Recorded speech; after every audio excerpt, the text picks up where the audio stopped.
এই গরমে আমরা বানাবো লেবুর শরবত। আমরা নিয়েছি 3টা লেবু, 1টা মরিচ, বিট লবণ, ঠান্ডা পানি, চিনি।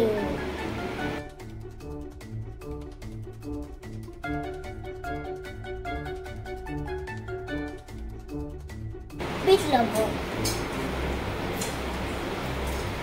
পরিমাণ মতো চিনি।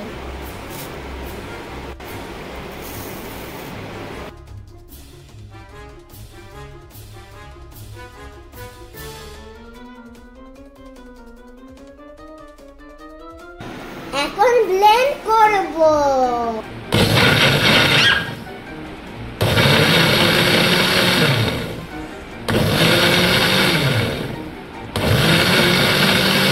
হয়ে গেল আমাদের লেবু শরবত। এখন আমি খাবো।